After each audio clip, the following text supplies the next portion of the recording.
thank you all so much. I immensely appreciate everybody's time and attention, especially during the work days, the end of the track out break, and the beginning of the third quarter. Mr. Luddy and I are really pleased to present this presentation on Super Habits by Andrew Abela. This is a Thales Press webinar. This is very similar to the Bob's Book Reviews, Mr. Luddy, that you used to do back in the day, where we would talk about an engaging, good book with really profound insights that are of value to everyone, and trying to share those ideas across the Thales network and the Captive Air network. So, Mr. Luddy, thank you so much for being here today and joining us to talk about this really wonderful new book. Pleasure to be with you. I'll go ahead and maximize my screen and so on. As far as an agenda for today, we're going to talk about an overview of virtue ethics and particularly how it relates to character education. We're going to talk about an overview of super habits and how that really relates to virtue ethics and virtue education. And then I've got some suggested lesson plans on cardinal virtues that perhaps you could use in your character education class. So the purpose of our character education program at Thales is to cultivate students of excellence through the pursuit of truth, beauty, and goodness. We hope students are going to take their choices seriously, use the time given to them to the best of their ability, and inspire them to live virtuously in a manner appropriate for students of Thales Academy in grades kindergarten through 5th grade. Now, virtue isn't so much taught as it is caught. And in that way, Mr. Luddy is very generously providing copies of Andrew Abela's Super Habits to character education teachers to help inspire teachers as much as you guys inspire your students to take this charge to live virtuously upon yourselves as much as you encourage your students to do so. We hope to spread the ideas of virtue and moral excellence concurrently, including language like this, the language of virtue, of prudence, of restraint, and humility, really across all of our lessons. So virtue in that way is not a box to be checked. It's not something that you do just once and you go throughout the rest of your day as if it doesn't matter. It's really meant to be a habit that inspires you 24/7, 365 days a week. Although I do realize that Benjamin Franklin, perhaps, is he your favorite founding father? Yes. He is, okay. It's hard to have a favorite, but he certainly has to be one of them. He, though, his quest for moral perfection, Benjamin Franklin did have a list of 13 virtues that he thought were essential to good character, virtue formation, what he called his quest for moral perfection. And it did involve a lot of charts and boxes and journal entries reflecting on how he did. All that aside, virtue is not a box to be checked. Mr. Luddy, would you tell us what's your goal for our character education program and as it relates to virtue? Well, if you think about classic curriculum, it's been around for 2,000 years. It was taught for many years, and it was an important part of both of the foundation of our country and also for the continuation, the growth of democracy, of industry, etc. Somewhere down the line, traditional schools began to convert that into, well, you just need skills. Well, with just skills, that's fine. It's a good starting point. But it doesn't give you any guiding light. So if you think about the classics, it tells you about the failure of individuals that did not have a good character formation, that did not act ethically. So in terms of character formation, it has to be first before skills, because the skills don't matter at all if you don't have a strong character formation. What I like about super habits is it's emphasizing that all the virtues, all the habits have to be developed concurrently. And you don't hear much discussion on that. So you'll hear about, well, we have a virtue of the month. Well, nothing wrong with that. But we fail on our weakest point. So if we get 3 or 4 of the virtues right and a couple wrong, we're going to fail. So the idea of super habits is every day we're worried about our character. Every day we're judging ourselves, and we're the harshest judges of ourselves if we're being honest.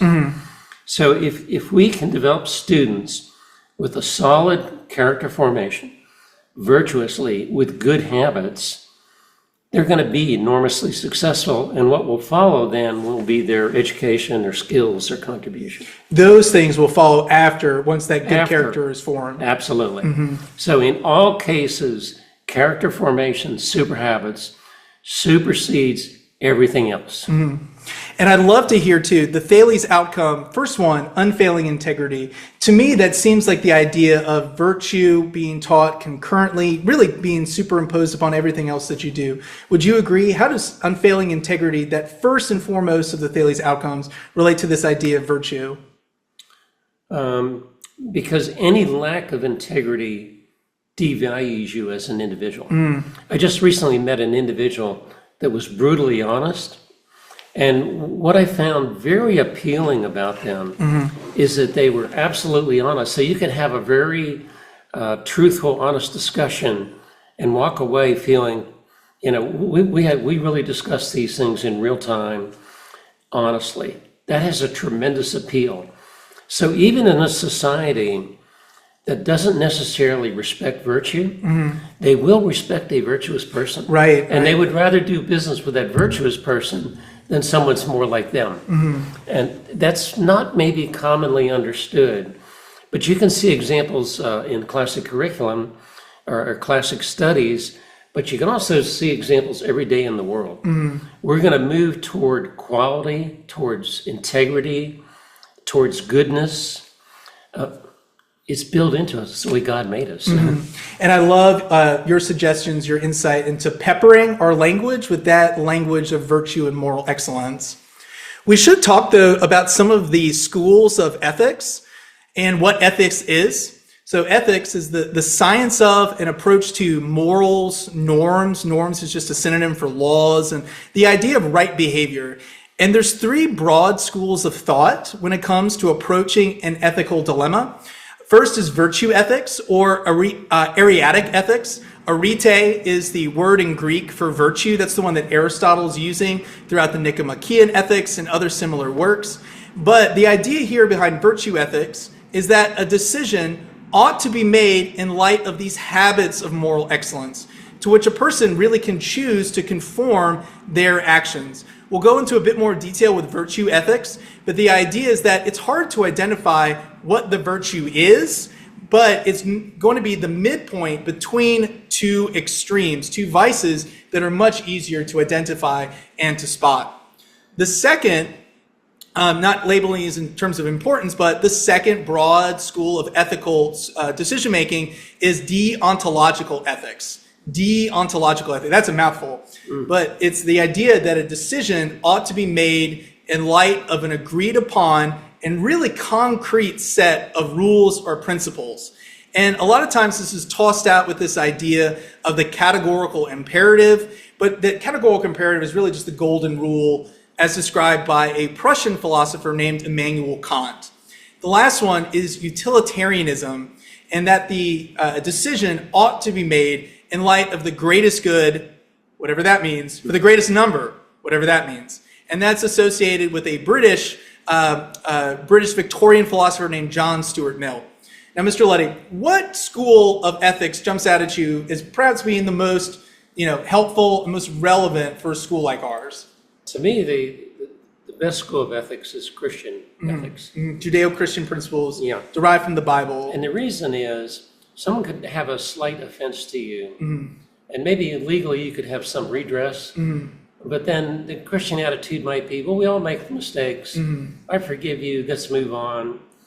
That's Christian ethics. Yeah. Legality says it's very legal for me to sue you for this little harm that you caused. And the beauty about the ethics is it allows for good human relationships. Yeah. So sometimes maybe somebody harmed us. Maybe a month from now they're our best friend. Yeah. Because we developed a relationship. So if people think in terms of legality rather than Christian ethics, they're going to have a very hard time in life. They're not going to develop many friends. They're going to have lots of disagreements, and nobody's going to like them. Yeah. And if you think the comparison between ancient Rome and when Christ came, the contrast is tremendous. Right. Yeah. Yeah. We have a whole new way of thinking now. We actually forgive people. Retribution is gone. Yeah. Right? We respect each other as human beings that we're flawed, and we try to help each other toward the ultimate goal. Yeah. In my own relationship with the Lord, just the patience that God has with me, I try to bring into the classroom each day. You can't do that perfectly, but you want to, if I think about a student that perhaps is just not getting it, poor behavior, they're continually calling out and interrupting. I just have to think about what I was like as a middle school student and being, honestly quite the cut up, and just how patient the Lord was with me, and also a host of really good teachers that had that same sort of insight that there's a much grander, more sublime goal that I'm helping the student get towards. So, and your answer to deontological ethics is probably the one that's a bit more similar to an ethical framework wholly inspired by the Bible and Christian teachings.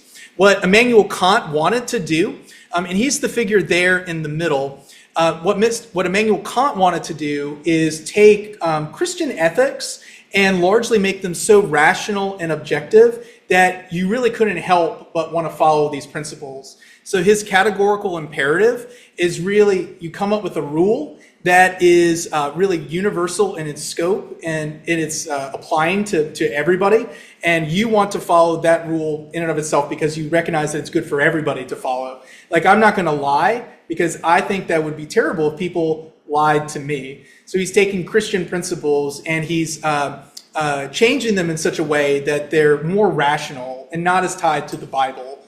The trick, though, is that the Bible gives such a profound sort of basis for Christian ethics, as far as giving us scenarios, people who failed, the rewards and punishments that are going to come out if people do this and not that.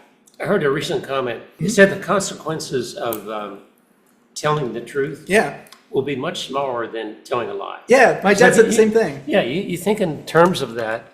There might be some little challenges when you're telling the truth. Sometimes people have a hard time to deal with it. Mm-hmm. But think if you tell a lie, then you have to tell more lies to cover up the lie. Yes, and you have to keep track of them. And you have to keep track of it, and it never really goes away. Right, it's always going to be there. And eventually the truth will come out, and now it's 10 or 100 times worse. Yeah, people aren't going to trust you. No. And I have on here, too, pictures of the figures associated with these theories. So John Stuart Mill is there to the left. Utilitarianism is a very popular ethical framework, but it tends to fall apart because you can really rationally justify almost anything that you would want to do. And a lot of times some very immoral decisions are justified on this basis that, this is going to be better for everybody else in society. And a lot of times those aren't the person making the decision. We can think of a host of just poor, government, policy decisions that are made in favor of the majority, but it's probably just a sleight of hand and a trick to benefit a much smaller number of people. And we've talked a little bit already about deontological ethics, this idea of rooting these sorts of divine commands in man's reason, man's capacity for rational thought, so they're more universally applicable and a little bit more detached from Christianity. That way, those sorts of principles, he's trying to find a basis for ethical decision-making in a European landscape that's kind of moved away from Christian principles, because he's living in the Enlightenment. So, and at that point, there's a lot of turning away from Judeo-Christian values. If you think about the Afghanistan-Iraq wars, they were essentially about retribution. But who paid the higher price? We did as a country, as Americans, for trying to gain retribution, which 2,000 years ago Christ declared dead, and we don't do that anymore. I think that's a profound point. So many problems people try to solve through government action and just kicking it up the curb. But if you believe in a God that judges the dead and holds people accountable for their decisions, you don't need to keep laying retribution at the hands of your enemies. You can let that go.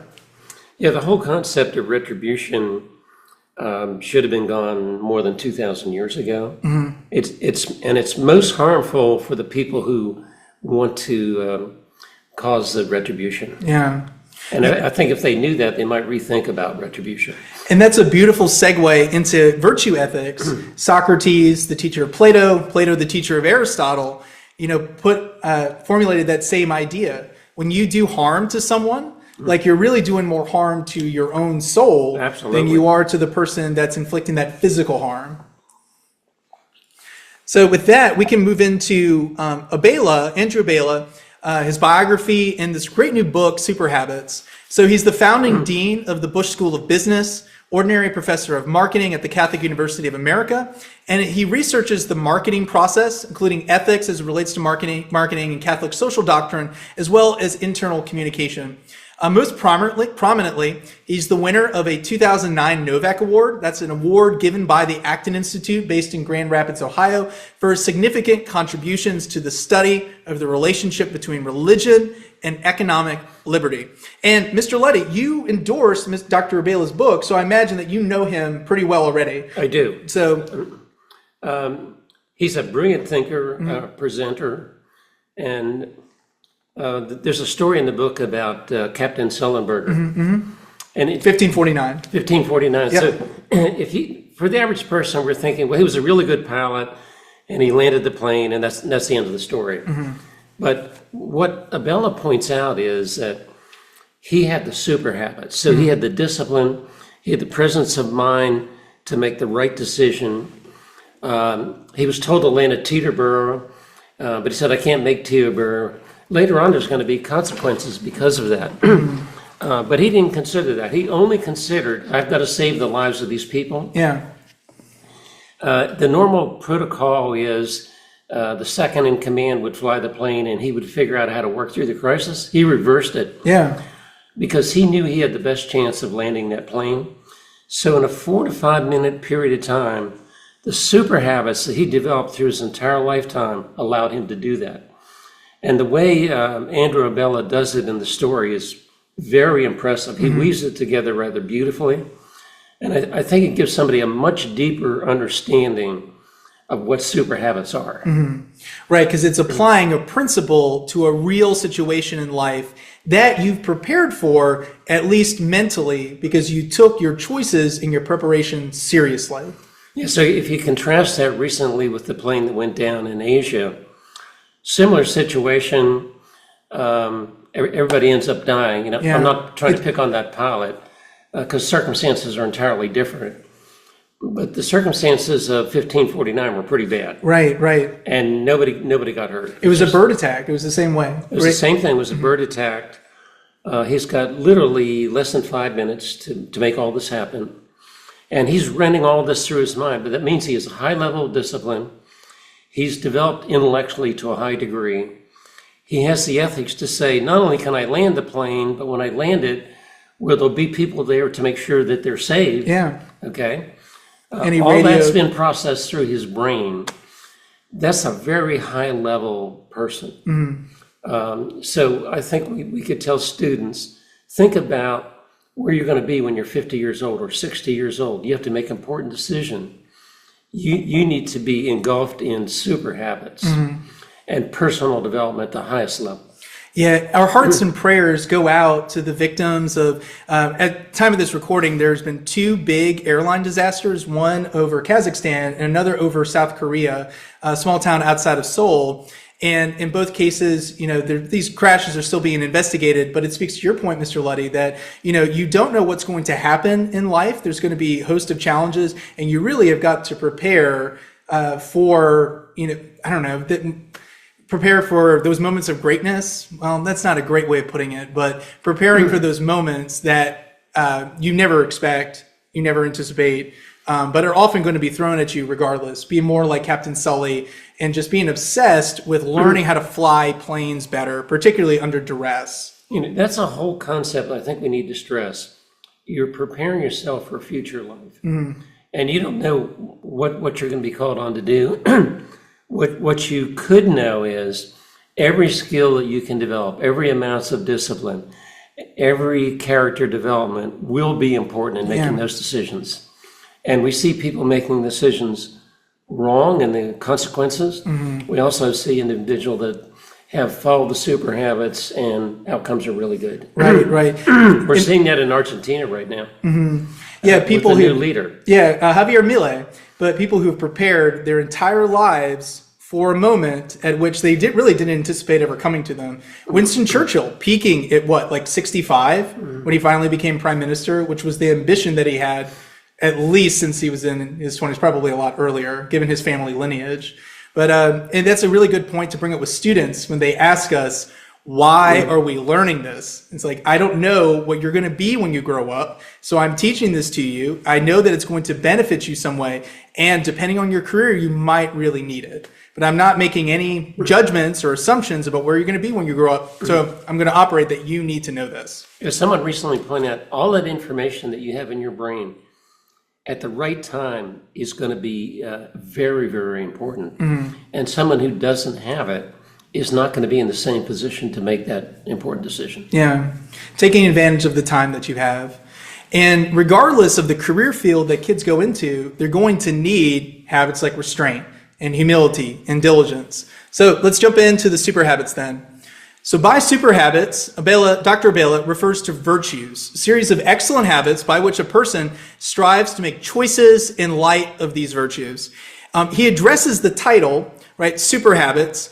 These are effectively the virtues, right? He uses this word, though, to distance super habits from virtue signaling, which if you're not familiar with, sometimes people do the quote, right thing or the cool thing in hopes of getting the esteem or the praise from their fellow man, from the crowd, whatever that happens to be. You do the right thing, you do the virtuous thing, you do the morally excellent thing, not because of the praise you're going to get, but because it is in and of itself the right thing to do.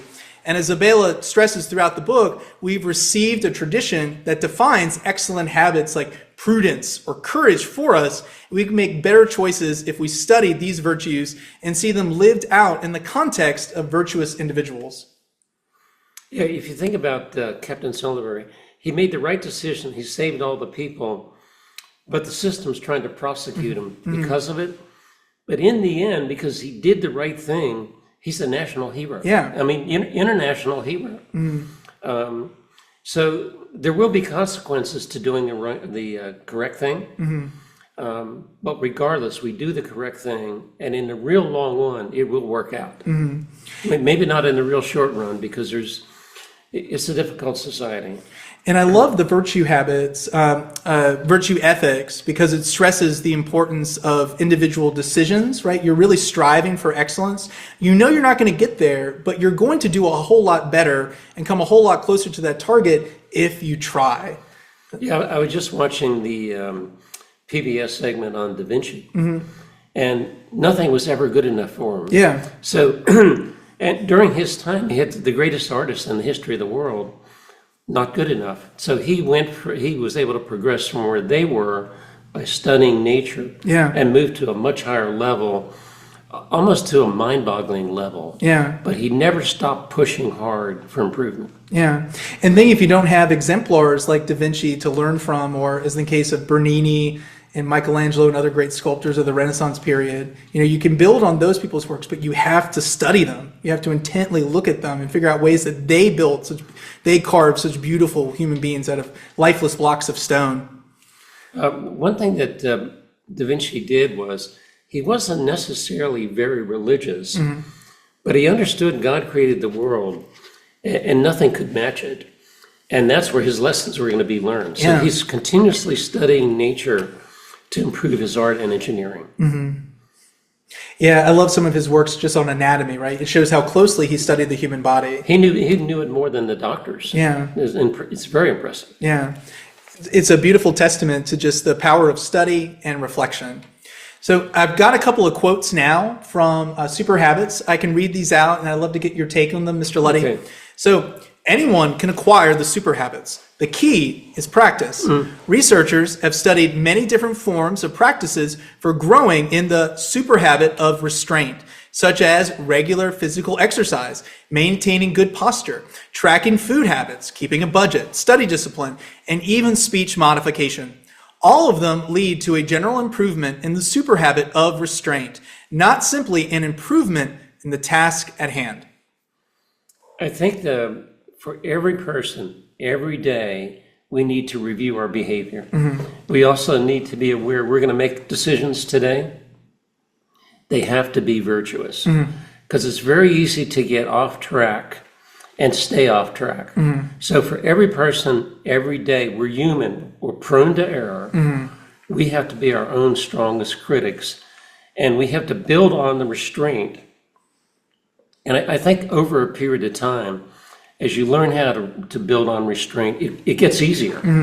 But you have to stay with it, and you have to practice it. And if you don't, you're going to find you are moving to an unvirtuous, or a certain number of unvirtuous decisions. Right, right. If you allow, they're vices, they're called vices for a reason. They tend to trap you. It becomes a little bit harder to turn off the TV. If you've watched TV, an hour after school every day or after work every day, it gets harder to move away from that bad habit once you've built up some time doing it. And that's why they're called vices. They tend to trap people. My mother had a good way of presenting it. She said, if you're not doing it today, you're never going to do it. And she said that over and over again till we realized this is absolutely true. Yeah, if you say, I'm waiting to New Year's and I'm going to have a New Year's resolution, we know that doesn't work. Yeah, there's a funny joke. There's a pastor, comedian, something like that, but on January 1st, he congratulated everyone on reading Genesis 1. Right, because everybody has that vow on the first day. Or congratulations, everybody making it to the gym today. I mean, where are you going to be 6 months from now? I mean, I think you should just be trying to do these things every day. So, second quote, I love this one on humility, but there are some humility hacks, right? Because we know how hard it is to be humble and to think less, not necessarily less of yourself, but to think of yourself less.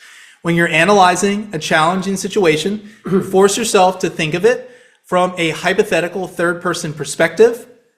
2, have a growth mindset about your intelligence. Believe you have the potential to increase your intelligence, which you do. And 3, make a critical assessment of the limits of your knowledge on a particular topic. Mr. Luddy, do any of these jump out at you as far as really good ways to cultivate that idea of humility? Well, a couple of things to point out. In any given day, you can be seriously humbled. You have to keep that in mind. And secondly, if you compare or contrast yourself with Michelangelo or Da Vinci or these great people, you realize I have a long, long way to go, and I'll never catch him, and I know that. But these people, or Ben Franklin, they've set such powerful examples. We need to keep in mind, I'm not anywhere near that. I need to keep working toward that. So the idea of becoming arrogant, first of all, nobody's going to like you. And secondly, you've just cut off all future personal growth. It's actually pretty stupid when you think about it. When you assume that you're self-sufficient. Michelangelo didn't set out to paint this awe-inspiring ceiling. He just went to work each day and tried to paint the very best figures that he could. Mix the very best paint that he could. Get the paint on before the fresco dried. He didn't necessarily set out. I think that really precludes you from achieving something really amazing if you think about, I don't know, the 10 years it's going to take. It's easier to concentrate on what you're going to do on just that day, regardless of what you're going to be doing over a 10-year period. And I've got one more. So this is on diligence.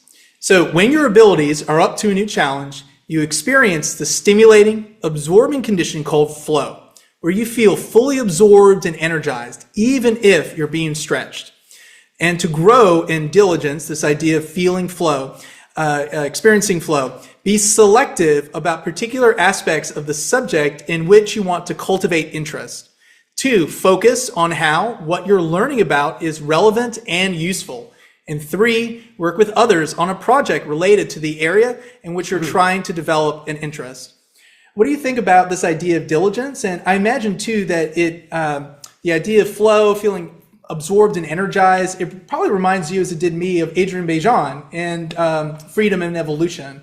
I know you've given me some tidbits that you picked up from Dr. Bejan, but when I read this, I felt like it was very similar to what I've read in works by a noteworthy engineering professor, Dr. Adrian Bejan. I know he's a friend of yours. Yeah, he is. As a matter of fact, we just had lunch together. If you think about having a vision, and a vision could be educating students, it could be being a sculptor. Right behind that comes the diligence to say, it doesn't matter how difficult it is, I'm going to bring more energy because I want to achieve this vision. But you have to begin with what's often said, the end in mind. This is what I want to accomplish. This is why I know it's very important. And I'm not going to give up on it. I'm going to bring more energy to it as I run into more obstacles, which is inevitable in life. And if you look at any entrepreneurial undertaking, This idea of persistence, perseverance, diligence, sometimes is all you have. Yeah. And if you don't have it, you're going to fail. That's a guarantee. And I love the examples that he's given here. These aren't profound insights. It's really like kind of the normal things that parents would tell their kids to do, taking their chores seriously, taking their studies seriously. A lot of these are really just choices that all of us should make, but a lot of times we just get caught up in the normal hustle and bustle of everyday life. So it's easy to squander a lot of time. On the other hand, it's easy to be very productive in relatively short periods of time. yeah. So we have to learn how to be more productive, being more highly focused. The comment was made about Da Vinci, where he's painting from early in the morning till late at night. He doesn't even think about having lunch. No. A lot of these because he's totally focused on his work. So it's such a beautiful thing. Yeah, taking those things so seriously. Isaac Newton the same way. There's probably a happy medium because he was very antisocial and he could be kind of rascally. But at the end of the day, like he worked as hard as he possibly could on these scientific problems that have radically changed the world and improved our quality of life. So I think a good question here, though, is the relationship between super habits and classical virtues. So the classical virtues are prudence, temperance, courage, and justice. Abela really begins with habits that are a little bit easier in nature to follow: restraint, humility, diligence, among others. But ultimately, these are rooted in the cardinal and theological virtues. So the cardinal virtues are really named as such because they're the most important ones. But that would include prudence, temperance, courage, and justice, followed by the theological virtues of faith, hope, and charity. Abela says right in the middle of the book how he roots his whole idea of super habits in the philosophy of Thomas Aquinas, who's a 13th century Dominican priest and a professor at the University of Paris. He's later named a doctor of the church, but he is a towering figure in Western philosophy in general, and certainly in medieval philosophy. He's the individual most famous for reconciling the Aristotelian philosophy and Aristotelian rationalism with Christian theology, faith, and practice. But Abela notes that Aquinas noticed that our everyday thoughts and actions and these two kinds of feelings lined up with what the ancient philosophers called the cardinal virtues: prudence, or practical wisdom; justice, fortitude, which is a great Latin term, fortitudo; and courage, and temperance, or self-discipline. So what do you think about rooting super habits and like this idea of classical virtues like this? Because in bringing a classical, education to as many kids as we can get through our school, I mean, this is really what it's all about: updating ancient wisdom for modern times. Absolutely. I mean, think of how difficult it is to be courageous. When everybody can be against you at a given point in time, or you're kind of called out from the group because you're being more courageous. Think about the idea of justice. So instead of saying yours, mine, and we're going to fight about it, can't we be charitable? Yeah. Seek justice, seek a good outcome, to realize maybe if this transaction will be reversed sometime in their future, this is what I would hope would happen. Yeah. If you reverse a transaction, how would I feel based on the way I'm going to treat you? You'll get the right answer every single time, because you know what you would expect you would hope someone would do, right, based on Christian principles. I think too often people think in terms of right, wrong, the law, and we're way on top of the law. The law is the minimum expectation, very minimal. Ethics and virtues are the highest expectation, and they're all related into Christian philosophy. I heard a brilliant explanation: the letter of the law versus the spirit of the law. The spirit of the law is really the intention behind the law, like what you're trying to promote, whereas the letter of the law is really there if you break the law. The letter of the law is there to let you know what the punishment may be if you go ahead and violate that principle. So in the Torah, Moses says you should put a fence on your roof, which sounds silly to modern ears, certainly, but it's not silly. The reason you put a fence on your roof is because in Moses' day, people slept on their roof. And so you may want to put a fence around it so people don't fall off the roof. It's the same way that if you have a pool, you're required by law to do what? To put a fence around it so that kids can't wander into your backyard, fall into the pool, and really hurt themselves. Absolutely. So the spirit is to promote human flourishing and protect human dignity, whereas the letter of the law is really there if you don't put up a fence around your roof or around your pool. And I think people know instinctively whether you are virtue signaling or whether you're a virtuous person. Because the signaling ends up meaning nothing and may be actually very destructive. And you say, well, I had, my intentions were good. I wouldn't really want to give that answer to God. Yeah. It's just not going to be an acceptable answer. Yeah. Because he gave us a brain to process that information. Yeah. And he's going to expect us to do better. And thankfully, from the Christian perspective, like we have Christ who has borne the penalty like we otherwise deserve. We don't have to try to, prove or God created the heavens and the earth. Like what can we do that's going to impress him? So, Nothing. Nothing. So from here, we want to do a couple of things. Pepper our lessons with the vocabulary of virtue, communicate knowledge as it's appropriate about particular virtues, and inspire students to pursue such virtues through stories of noble character. Mr. Luddy is very generously providing copies of Super Habits to character education teachers as well as our 12th graders at our high school campuses.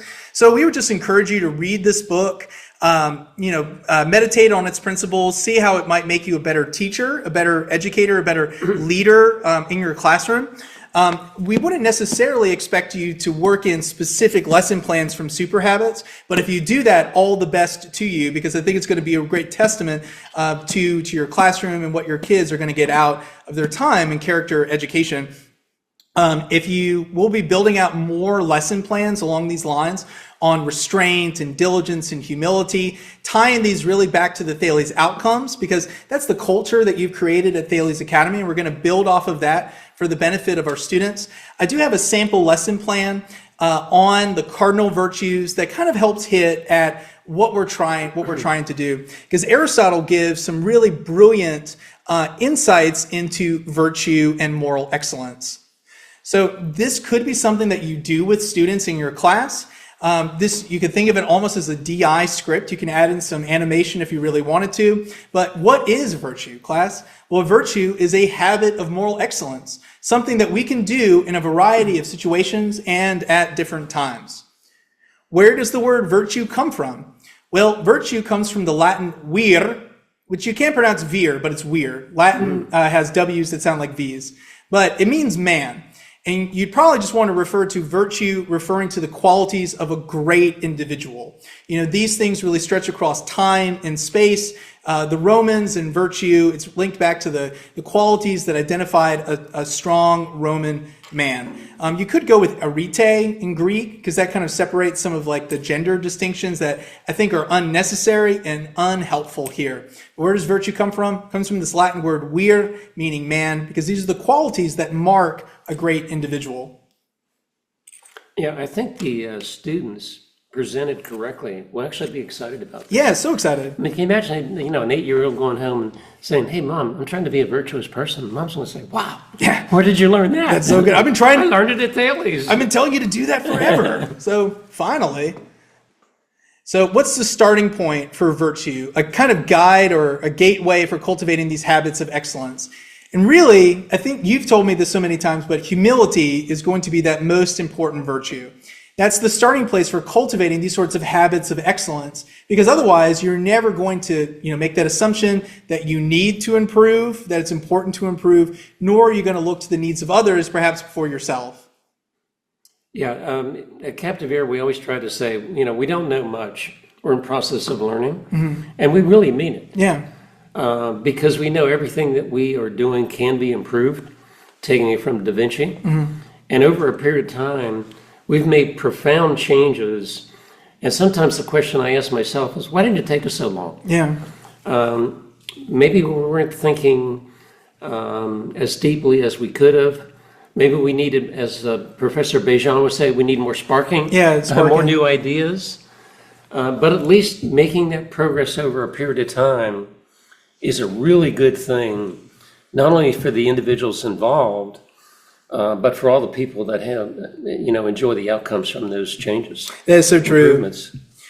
And we can go through and talk about the most important virtues. These are those cardinal virtues that Aristotle, Aquinas, and Abela are all building off of. In classical education, there are 4 cardinal virtues: temperance, prudence, fortitude, and justice. And then there are 3 heavenly or theological virtues: faith, hope, and love. But you can also use the word charity in place of love, a kind of love for your neighbor based on who they are as created by God.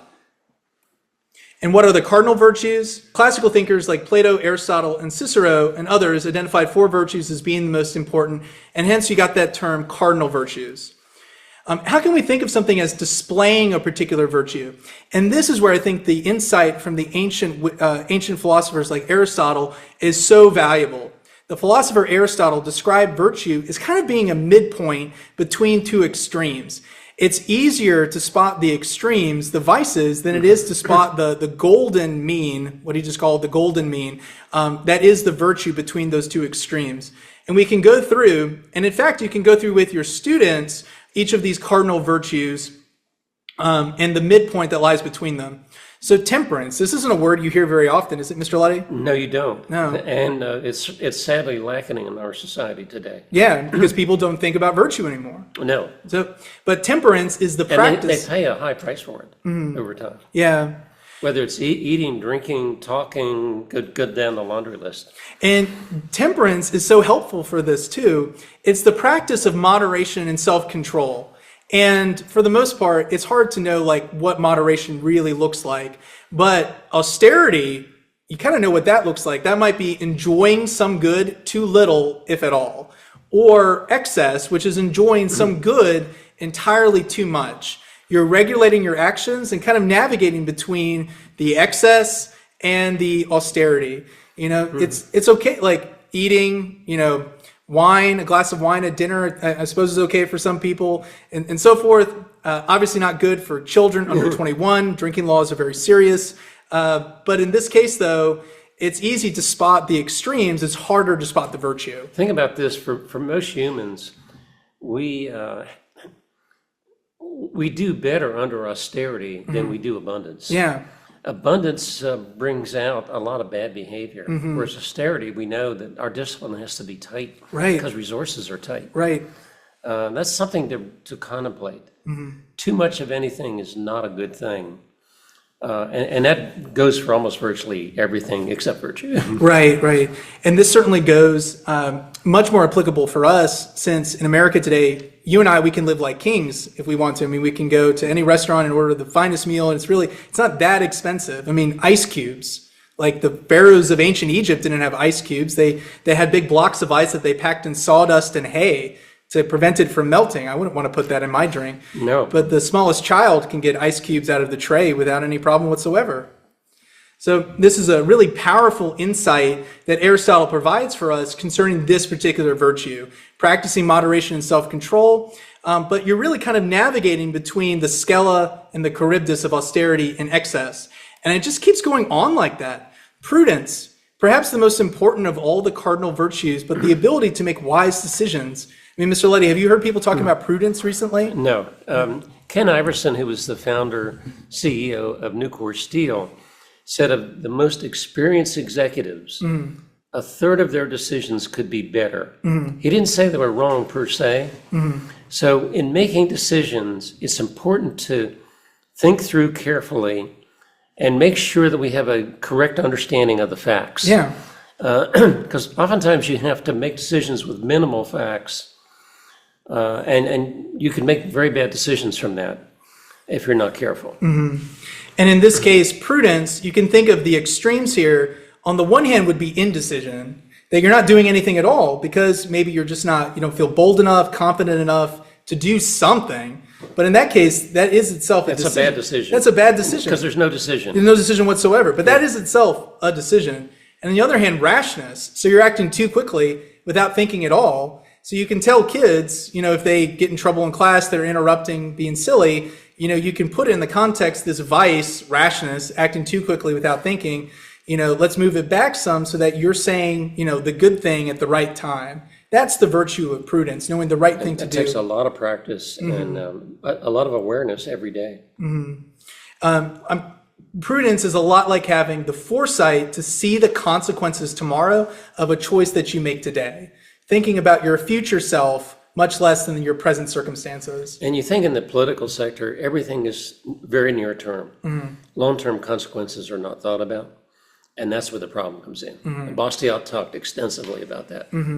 Legal plunder, the unforeseen circumstances. I mean, that's the Austrian school writ large. Yeah. So the next virtue, and forgive me for using the Latin-inspired name here, fortitude, but fortitude is just courage. And this is really the more of the famous golden mean examples that Aristotle uses because it's just so powerful. But fortitude or courage is the strength to do the best thing when you may feel scared to do anything at all. It's the midpoint between cowardice on the one hand, being too scared to do anything, and foolhardiness on the other. So you're lacking fear, but you're willing to do anything. Like, that's not a good outcome either. People that put themselves in really dangerous situations, they're not really acting brave. They may not have a whole lot of regard for their own lives or the lives of the people that care about them, that may not want them jumping off of, buildings with a parachute or like jumping off of bridges with a parachute. There's all sorts of extreme sports people do today that seem brave, but they're probably more foolhardy than anything else. Yeah, and courage and fortitude have to be developed every single day. There was a book written by a Silicon Valley entrepreneur, and he said the hard thing about hard things, that's what we do. Yeah. And it kind of puts it into context. Don't be afraid to do the hard things. It may be hard to tell the truth, but it's absolutely necessary. Right. You've got to have that the bravery to do something when you feel afraid, when you know it's going to hurt. And the last of these cardinal virtues is justice. And justice is unique because just the other three virtues are very private and individual. It's something that you do, and it may only affect you. But justice is really a virtue that's lived out in the context of a community of people. You can't be a just person and live entirely by yourself. Justice is the right treatment of other individuals. And I think a helpful way of looking at this is the difference between selflessness, like utter selflessness, to the point where you're letting everyone walk on you, and selfishness, where you're literally walking on everyone else. Sometimes we use that sort of language when we're talking to students. There's got to be some sort of happy medium, that golden mean between allowing yourself to be a doormat and allowing yourself to be, the kind of arrogant bully no one wants to hang out with. And that's where the virtue of justice really lies. It begins with do no harm. You don't do any harm to any individual. Or anything you want to see on the front page of the New York Times, if you still read that newspaper. But anyhow. But it can be more than that. You can also put on top of that kindness, understanding, and to try to actually help that person. It may not be strictly required based on Adam Smith's justice, but it is required based on our Christian philosophy. And that is so true. So these are four of those cardinal virtues: courage, justice, temperance, and prudence. The theological virtues, the kind of education that we call classical, begins with the classical world, but it filters its ideas and its values through the Bible and the teachings of the Catholic Church through the Middle Ages and into the modern age. To the four cardinal virtues, the Catholic Church in the Middle Ages added three theological virtues: faith, hope, and love, or we can use as a near synonym for love here, charity. So what is faith? Faith, as defined, faith is the confidence in the promises of God. What is hope? Hope is the expectation of a future that is good and of the reward that comes from remaining faithful to God. And what is charity? The love of God and of our neighbors. Now, can we teach virtue? Mr. Luddy, I want to put that out there. Can we teach virtue? I think we can teach what it is, but it has to be learned and practiced. Yeah, and maybe inspired, like exhorted, encouraged that student to take up this virtuous sort of living for themselves. Yes, one professor I said you can influence, but you can't inspire. So we're trying to influence them based on these virtues. Yeah, and there's so many things in education that speak to, we're sowing seeds. We're communicating this language of virtue, this wonderful content from one end of the Western canon to the other. But at the end of the day, our students are a lot like horses. We lead them to water. They may not always drink. And it's not so much our responsibility if they refuse to drink. Our responsibility is to, present to them the most beautiful ideas in the Western canon and help them to understand them and, Lord willing, live in light of them. But at the end of the day, education, we're leading people out of something. Pedagogy, which really means like a driver of children, pedagogos in Greek, it's not so much, we can't force the kids to do anything. We can just create the circumstances that they can flourish and teach them about the values and virtues that are going to make them really virtuous individuals. Yeah, and the presentation has to make it interesting. So if you listen to Tony Esselin at Thales College, he makes everything very interesting, and you want to hear more about it, and you just move right into that whole story that you might not have had an interest otherwise. Yeah. So that really good teacher sparks interest. It's not a guarantee it works with all students all the time. Yeah. But a substantial number will follow that great professor. And I love this because I feel like this is really the bread and butter, the heart of a classical education. In all honesty, perhaps no, we can't teach virtue. We can't teach people to be virtuous. We can teach them about virtue, the importance of virtue, the consequences if they ignore the path of wisdom and choose to go down the path of folly. Regardless, though, we have to try. It's our moral obligation as teachers to inspire, to influence students, to use your language, to influence students to try to be their very best selves that they can. One of the best ways that we can teach virtue is to present these sorts of stories of noble character. In the same way that Dr. Abela worked in the pilot, Sullenberger, and how he landed a plane under great and trying circumstances on the Hudson River. That's incredible stuff. And pulling out from that story these virtues and habits that everybody can put into practice. That is the best way. I mean, we talk about Ben Franklin or Sullenberger and Da Vinci. You can go down this laundry list that students know that people in this world actually existed and they exhibited these virtues and they were very successful. At least in my life, that's what I found to be very, very beneficial. And also, teachers have to act out what they're teaching. They can't teach one thing and be unvirtuous themselves. Right. That'll fail right out of the gate. Kids can recognize when you're not sincere. In real time. Yeah. Well, that brings us to the conclusion of our webinar and our presentation on Super Habits by Andrew Abela. We would love your feedback on the book. Good insights that you got into the teaching of character education drawn from this book. We'd love to incorporate more elements from this book and from classical virtue in our character education program. And we want to thank you, teachers, for giving up your time on this beautiful Thursday afternoon to listen to this presentation, and for everything that you're doing in our classrooms to help our students be the very best that they can be. Mr. Luddy, do you have any more words of wisdom for our faculty? No, other than this is the most important aspect of education, is character, virtue, and development. And again, as we stated, follow that comes the education. Bishop Sheen said many, many years ago, if you don't have virtue, it's better that you not be educated, because you're going to do a lot of harm. Right. There's a joke from Theodore Roosevelt that someone without a college education might steal something from a railroad car. Someone with a college education steals the entire... The railroad car. Yeah, steals the whole railroad. So for Thales Academy and for Thales Press, I just want to thank everyone for listening to this presentation, for everything that you do each day. If you have any questions, please feel to email us. We would love to, anything that you may need to help you guys be better teachers and educators. So for Thales Press, I'm Winston Brady. And until next time, stay classy and stay classical. We'll also stay on the line in case anybody has any questions or anything like that. Feel free to type those into the chat box now. We'd be more than happy to answer any questions that you guys may have. You guys have a wonderful day and have a really strong start to the beginning of the third quarter.